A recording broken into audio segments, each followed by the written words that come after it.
নমস্কাৰ মই মনিষা বৰদলৈ সহকাৰী অধ্যাপিকা অসমীয়া বিভাগ চৰকাৰী আদৰ্শ মহাবিদ্যালয় বালিপাৰা মই আজি ক'বলৈ ওলাইছো জোনাকী যুগৰ চুটিগল্পত শিশু চৰিত্ৰৰ বিষয়ে ইয়াৰ অধ্যয়নৰ লক্ষ্য আৰু উদ্দেশ্য হৈছে অসমীয়া গল্প সাহিত্যত জোনাকী যুগৰ স্থান সম্পৰ্কে জোনাকী যুগৰ গল্পৰ বৈশিষ্ট্যতা সম্পৰ্কে আৰু জোনাকী যুগৰ গল্পকাৰসকলৰ বিষয়ে আৰম্ভণিতে আছে চুটিগল্প আধুনিক সাহিত্যৰ ফসল ই সংক্ষিপ্ত পৰিসৰ অথচ বহু বৰ্ণময় কলা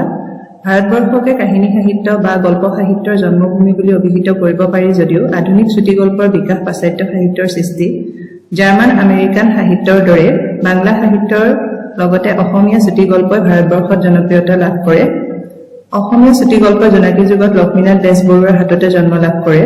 জোনাকী আলোচনীৰ নামেৰে অসমীয়া চুটিগল্পৰ প্ৰথম যুগ জোনাকী যুগ বুলি অভিহিত কৰা হয় তেনেদৰে আবাহন আৰু ৰামধেনু আলোচনীৰ নামেৰে পৰৱৰ্তী যুগ বিভাজন কৰা হয় জোনাকী আলোচনীৰ চতুৰ্থ বছৰ চতুৰ্থ সংখ্যাত অৰ্থাৎ 1892 চনত প্ৰকাশিত সেউতী নামৰ গল্পটোকে প্ৰথম অসমীয়া চুটিগল্প বুলি অভিহিত কৰা হয় জোনাকী যুগৰ গল্পকাৰসকলৰ ভিতৰত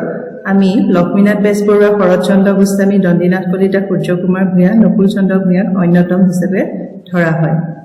জোনাকী যুগৰ চুটিগল্পত শিশু চৰিত্ৰৰ ভিতৰত যদি চাওঁ আমি অন্যান্য ভাষাৰ সাহিত্যৰ দৰে অসমীয়া সাহিত্যত শিশুক উদ্দেশ্য কৰি ৰচনা কৰা গল্পৰ পৰিমাণ সীমিত জোনাকী যুগৰ গল্পকাৰ লক্ষ্মীনাথ বেজবৰুৱা সূৰ্যকুমাৰ ভূঞা শৰৎচন্দ্ৰ গোস্বামীৰ চুটিগল্পত আমি শিশু চৰিত্ৰৰ কথা দেখিবলৈ পাওঁ লক্ষ্মীনাথ বেজবৰুৱাৰ শিশু চৰিত্ৰ প্ৰকাশক গল্পৰ ভিতৰত সেউতী গল্পৰ সেউতী চৰিত্ৰ নিস্তাৰিণী দেৱী বা ফাতেমা বেবী গল্পৰ নিস্তাৰিণী দেৱী চৰিত্ৰ সূৰ্যকুমাৰ ভূঞাৰ শিশু চৰিত্ৰ প্ৰকাশক গল্পৰ ভিতৰত শিলা নহয় ফুলৰ বৰুণা চৰিত্ৰটো আৰু আমিনা গল্পটোৰ আমিনা আৰু গফুৰ চৰিত্ৰ আৰু শৰৎচন্দ্ৰ গোস্বামীৰ শিশু চৰিত্ৰ প্ৰকাশক গল্পৰ ভিতৰত পৰিচিতা গল্পটো এতিয়া আমি সামৰণিত আহি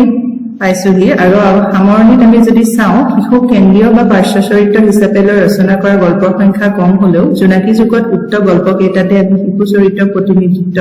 কৰা দেখা পাওঁ আৰু ইয়াৰ ভিতৰত সিদ্ধান্তসমূহলৈ যদি আমি আহো তেতিয়া দেখিবলৈ পাওঁ লক্ষ্মীনাথ বেজবৰুৱাৰ সেউতী আৰু নিস্তাৰিণী দেৱী বা ফাতেমা বেবী গল্পৰ মাজেৰে প্ৰচলিত সমাজ ব্যৱস্থাত শিশু চৰিত্ৰৰ ওপৰত যি প্ৰভাৱ পৰিছে সেই বিষয়ে আমি গম পাওঁ আৰু দ্বিতীয়তে আমি সূৰ্যকুমাৰ ভূঞাৰ আমিনা গল্পত আমিনাৰ শিশু মনে পূৰ্ণতা লাভ কৰাৰ লগতে গফুৰৰ শিশুসুলভ ধেমালি মনোৰম হৈ উঠা দেখিবলৈ পাওঁ শৰৎচন্দ্ৰ গোস্বামীৰ পৰিচিতা শিশু গল্পটিত শিশু ছোৱালীজনীৰ সৰল শিশু মনৰ প্ৰতিফলন ঘটা দেখিবলৈ পাওঁ ধন্যবাদ